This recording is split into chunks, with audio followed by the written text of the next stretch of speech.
Canada's moment of shame. I'm Brian Lilly with Rebel.media. I don't say this lightly, but watching Justin Trudeau stand in the House of Commons and vote against a motion brought forward by Rona Ambrose and the Conservatives to declare that what's happening in areas controlled by ISIS in Syria and Iraq is genocide, watching that vote was a moment of shame for me, and it should be for all Canadians. Justin Trudeau and the Liberals have effectively turned their back on the idea that when people are being targeted for who they are, that we need to step in and do something, even just call it what it is.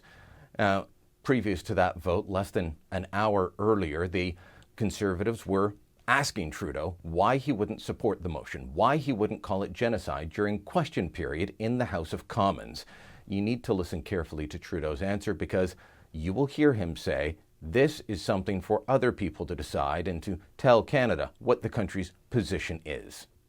This Liberal government tries to hide behind weasel words and says it may constitute a genocide.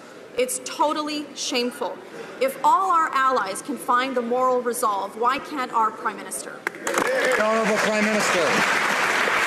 Mr. Speaker, as you know, Canada strongly condemns the atrocities committed by ISIL in the Middle East, and we stand with our allies in the fight against ISIL to make sure that they lose the capacity to take so many civilian lives.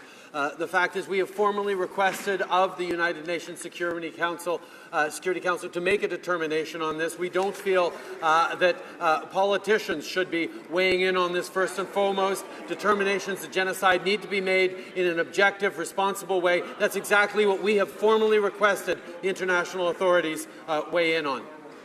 After the vote, there were not many people coming forward to speak on this, not many Liberal cabinet ministers floating around after question period, but I did get to ask Navdeep Bains, the Minister of Innovation, why he voted against the motion.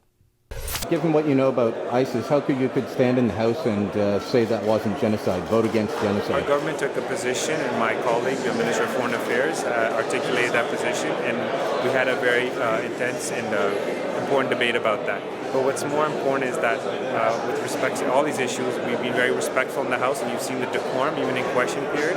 We want to focus on the substantive nature on the issues that are being presented in the House. And genocide is not substantive? It is very substantive, and we had that debate in the House of Commons. That's my I'm point. asking you how you could vote against genocide, given what you know. Our government articulated that position, and so our Minister of Foreign Affairs can speak to the specifics. So you don't have a position? We do. I just voted on that position.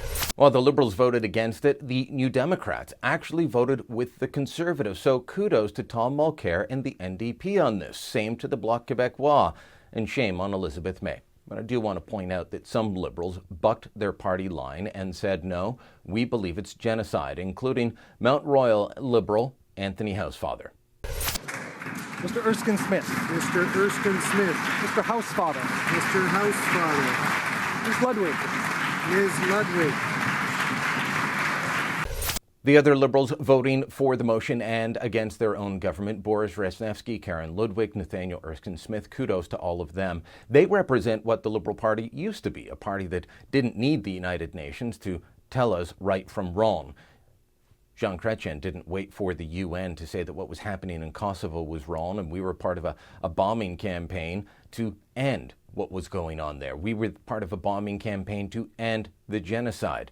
We didn't need the United Nations to tell us to go in and stop the Nazis. We didn't need the United Nations to tell us what to do in Afghanistan. Canada is not a country that needs the United Nations to babysit our foreign policy.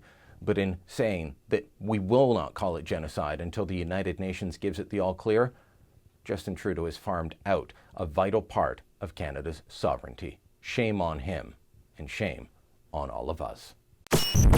Thanks for watching. Click here to never miss a Rebel update. Want even more of the Rebel? Well, click here to become a premium member.